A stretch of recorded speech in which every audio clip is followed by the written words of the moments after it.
नमस्कार विद्यार्थी मित्रांनो. आज आपण या व्हिडिओमध्ये मुंबई उच्च न्यायालय भरती जी सुरू झाली आहे, त्यासाठी आपण शिपाई, हमाल आणि लिपिक या पदासाठी महत्त्वाचे असणारे 20 सामान्य ज्ञानाचे प्रश्न आपण या व्हिडिओमध्ये घेत आहोत. हे जे प्रश्न आहेत हे आपल्याला प्रिव्हियस इयर क्वेश्चन पेपरमधील प्रश्न घेतलेले आहेत. सोबतच यामध्ये आपण करंट अफेअर्स 2025 चे सुद्धा काही महत्त्वाचे प्रश्न ॲड केलेले आहेत. त्यामुळे आपल्याला या व्हिडिओची पीडीएफ जर डाउनलोड करायची असेल, तर नोकरी इन्सायडर या नावानं आपलं टेलिग्राम चॅनल आहे. सोबतच आपलं व्हॉट्सअप चॅनल देखील आहे. त्या दोघांच्याही लिंक्स तुम्हाला डिस्क्रिप्शनमध्ये दिलेल्या आहेत. त्या ठिकाणी जाऊन आपण त्यांना जॉइन करा. म्हणजे आपल्याला प्रत्येक व्हिडिओची पीडीएफ अगदी फ्रीमध्ये उपलब्ध झालेली आहे. आणि मित्रांनो, चॅनलवरती जर नवीन असाल तर लगेच आपल्या नोकरी इन्सायडर यूट्यूब चॅनलला सबस्क्राईब करून ठेवा. चला तर व्हिडिओला सुरुवात करूया. तर पहा, आपला प्रश्न पहिला आहे. संविधान सभेच्या मसुदा समितीचे अध्यक्ष म्हणून डॉक्टर बाबासाहेब आंबेडकर यांची निवड डॅश या दिवशी करण्यात आली होती. मित्रांनो, प्रश्नाचं उत्तर येत असेल तर 3 ते 5 सेकंदामध्ये आपण प्रत्येक प्रश्नाचं उत्तर हे कमेंट करून देऊ शकता. या ठिकाणी प्रश्न परत एक वेळा पहा. संविधान सभेच्या मसुदा समितीचे अध्यक्ष म्हणून भीमराव आंबेडकर यांची निवड कधी करण्यात आली होती? तर ती तारीख आहे 29 ऑगस्ट 1947 या दिवशी त्यांची निवड करण्यात आली होती. पर्याय क्रमांक 2 आपलं या प्रश्नाचं उत्तर होईल. यानंतरचा प्रश्न आहे. हवेतील पाण्याच्या वाफेमुळे निर्माण होणारा ओलावा किंवा दमटपणा यास डॅश असे म्हणतात. मित्रांनो, हा जो प्रश्न आहे हा आपल्याला 7वीच्या विज्ञान या घटकातील महत्त्वाचा असणारा हा प्रश्न आहे. आणि आपल्याला हा प्रश्न 2013च्या तलाठी भरतीमध्ये सुद्धा विचारण्यात आला होता. हवेतील पाण्याच्या वाफेमुळे निर्माण होणारा ओलावा किंवा त्याला आपण दमटपणा म्हणतो, तर याला काय म्हणतात? तर याला म्हटलं जातं ऑप्शन क्रमांक 3, तर त्याला आर्द्रता म्हणतात. पर्याय 3 आपलं या प्रश्नाचं योग्य उत्तर होईल. यानंतरचा प्रश्न आहे प्रश्न तिसरा. 1954 साली नेफा विभागाची निर्मिती झाली. त्याला डॅश साली अरुणाचल प्रदेश असे संबोधण्यात येऊ लागले. यावरती आपल्याला 2 प्रश्न विचारले जातात. पहिला प्रश्न असा विचारला जातो की नेफा विभाग जो आहे त्याची निर्मिती कधी झाली? तर ती झाली 1954 या वर्षी. पण या ठिकाणी दुसरा प्रश्न विचारलाय की त्याच नेफा अ, ठिकाणाला किंवा त्या नेफा विभागाला नंतर अरुणाचल प्रदेश असं नाव देण्यात आलेलं आहे. तर ते कोणत्या वर्षी देण्यात आलं? तर या प्रश्नाचं योग्य उत्तर असणार आहे पर्याय क्रमांक 2, तर 1972 हे जे वर्ष आहे, या वर्षी नेफालाच अरुणाचल प्रदेश या नावानं ओळखलं जाऊ लागलं. आपल्याला यावरती अजून एक प्रश्न विचारला जातो की अरुणाचल प्रदेश या राज्याला जुनं नाव काय होतं? तर नेफा हे त्याचं जुनं नाव होतं. पर्याय क्रमांक 2 आपलं या प्रश्नाचं योग्य उत्तर होईल. प्रश्न क्रमांक 4 आहे. नेपाळ दुर्घटनेस खालीलपैकी कोणता कारणीभूत असणारा वायू आहे? लक्षात ठेवा, आपल्याला काय विचारलंय की भोपाळची जी दुर्घटना झाली होती, मिलमध्ये एक दुर्घटना झाली होती, कारण त्या ठिकाणी गॅस लीक होऊन एक दुर्घटना झालेली होती, ॲक्सिडेंट झाला होता. तर तो कोणता गॅस होता असा आपल्याला प्रश्न विचारला आहे. आणि या प्रश्नाचं योग्य उत्तर असणार आहे ऑप्शन क्रमांक 4, तर मिथाइल आयसोसायनाइट हा जो वायू आहे किंवा हा जो गॅस आहे, तो भोपाळ दुर्घटनेला कारणीभूत ठरणारा वायू होता. पर्याय क्रमांक 4 आपलं या प्रश्नाचं योग्य उत्तर होईल. आणि मित्रांनो, जी भोपाळ दुर्घटना होती ना, तर यावरती आपण डिटेल्समध्ये एक व्हिडिओ देखील घेतलेला आहे. त्या व्हिडिओची लिंक तुम्हाला डिस्क्रिप्शनमध्ये दिलेली आहे. प्रश्न क्रमांक 5 आहे. जर संसदेने केलेल्या एखाद्या कायदा घटनेच्या तत्वांच्या विरोधी असेल, तर तो कायदा किंवा त्या कायद्याला कोणत्या नावाने ओळखलं जातं? मित्रांनो, हा प्रश्न आपल्याला एम-पी-एस-सीच्या प्री एक्झाममध्ये सुद्धा विचारण्यात आलेला होता. त्यामुळे हा प्रश्न थोडासा इम्पॉर्टंट आहे. जर संसदेने एखादा कायदा घटनेच्या तत्वाच्या विरोधी असेल, तर तो कायदा कोणत्या नावाने ओळखला जातो? तर त्याला अल्ट्रा व्हिरस असं म्हणतात. पर्याय क्रमांक 1 आपलं या प्रश्नाचं योग्य उत्तर होणार आहे.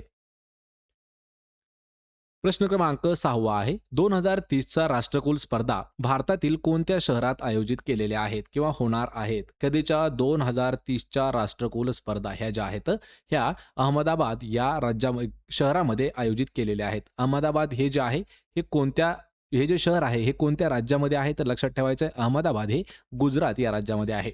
पर्याय क्रमांक 4 आपलं या प्रश्नाचं उत्तर होईल. प्रश्न 7 आहे. राष्ट्रीय पाणलोट पंधरवाडा कोणत्या कालावधीमध्ये साजरा केला जातो? मित्रांनो, हा जो प्रश्न आहे हा आपण करंट अफेअर्सचा प्रश्न आहे आणि याच्या पाठीमागचा जो प्रश्न झाला तो सुद्धा आपण करंट अफेअर्सवर आधारित घेतला होता. या ठिकाणी दिनविशेष म्हणून सुद्धा हा प्रश्न वापरला जातो. राष्ट्रीय पाणलोट पंधरवाडा हा कोणत्या कालावधीमध्ये साजरा केला जातो? तर तो केला जातो 1 ते 14 जुलै या कालावधीमध्ये. पर्याय क्रमांक 2 आपलं या प्रश्नाचं योग्य उत्तर होणार आहे. प्रश्न क्रमांक 8वा आहे, खालीलपैकी कोणत्या राज्यात समुद्र किनारा लाभलेला नाही? पहा, खालीलपैकी असं कोणतं राज्य आहे की त्या राज्याला समुद्र किनारा लाभलेला नाही? आणि या प्रश्नाचं योग्य उत्तर आहे ऑप्शन क्रमांक 4, तर मध्य प्रदेश हे जे राज्य आहे, या राज्याला समुद्र किनारा लागत नाही. यामध्ये महाराष्ट्राला आहे पहा 720 किलोमीटरचा, केरळला सुद्धा आहे आणि गोवा या राज्याला सुद्धा समुद्र किनारा आहे, पण मध्य प्रदेश या राज्याला येत नाही. म्हणजेच पर्याय क्रमांक 4 आपलं उत्तर होईल. प्रश्न क्रमांक 9 आहे, भारतीय राज्यघटनेच्या निर्मिती दरम्यान संविधान सल्लागार म्हणून कोणाची नियुक्ती करण्यात आलेली होती? भारतीय राज्यघटनेच्या निर्मितीच्या वेळेस संविधान सल्लागार म्हणून कोणाची नियुक्ती करण्यात आली होती?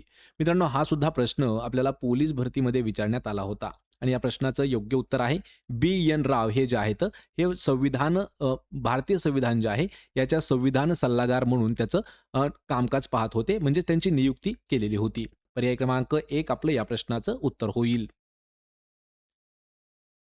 प्रश्न 10वा आहे, मे 2025 मध्ये टेरिटोरियल आर्मीमध्ये लेफ्टनंट कर्नल ही मानद पदवी कोणास देण्यात आलेली आहे? मित्रांनो, हा जो प्रश्न आहे हा 2025च्या करंट अफेअर्सवरचा आपण घेतलेला प्रश्न आहे.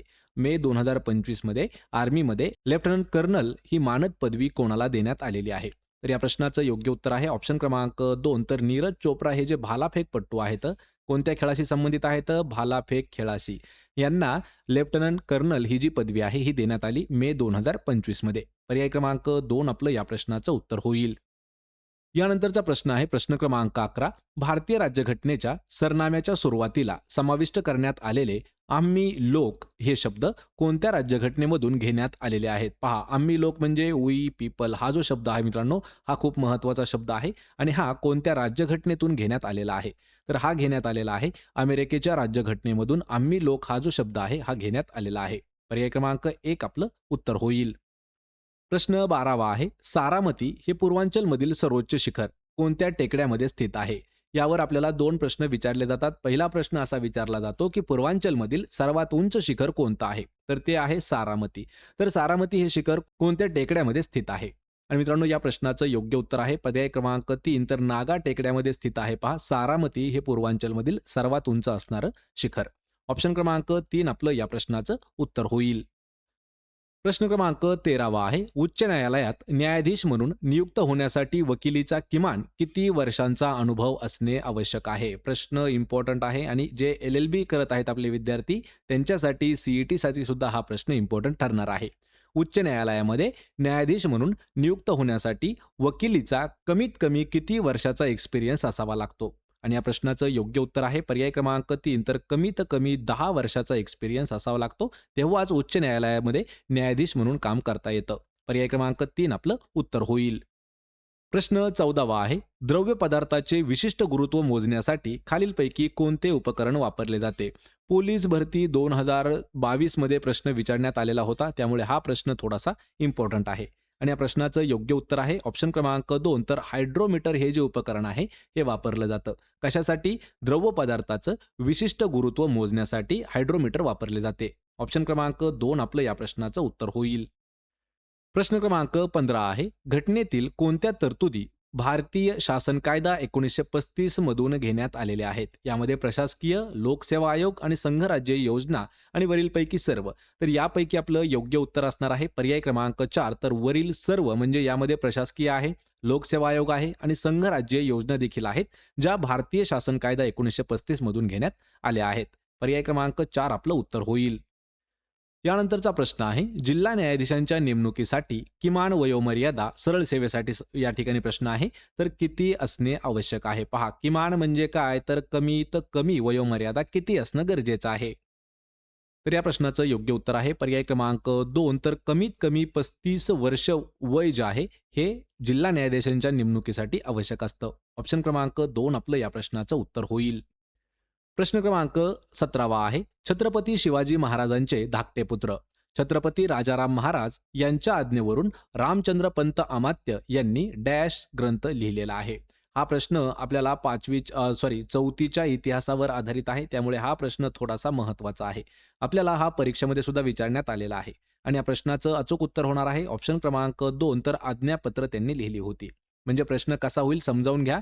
छत्रपती शिवाजी महाराजांचे धाकटे पुत्र छत्रपती राजाराम महाराज यांच्या आज्ञेवरून रामचंद्र अमात्य यांनी आज्ञापत्रे लिहिली होती. पर्याय क्रमांक 2 आपलं या प्रश्नाचं उत्तर होईल. प्रश्न क्रमांक 18 आहे. महात्मा फुले यांनी हंटर कमिशनला देण्याबाबत डॅशसाठी शासनाने अग्रक्रम प्रस्ताव मांडला होता. प्रश्न हा थोडासा महत्वाचा आहे, समजून घ्या. हंटर कमिशन समोर महात्मा फुले यांनी एक प्रस्ताव मांडला होता आणि तो प्रस्ताव कशासाठी मांडलेला होता?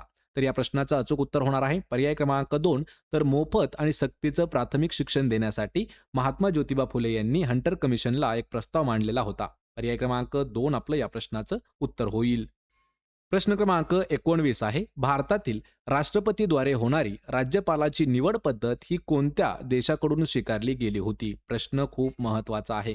जे आपलं भारतीय संविधान आहे हे जवळपास कालच्या व्हिडिओमध्ये सांगितलंय की 60 देशांचा विचार करून बनवण्यात आलेला आहे.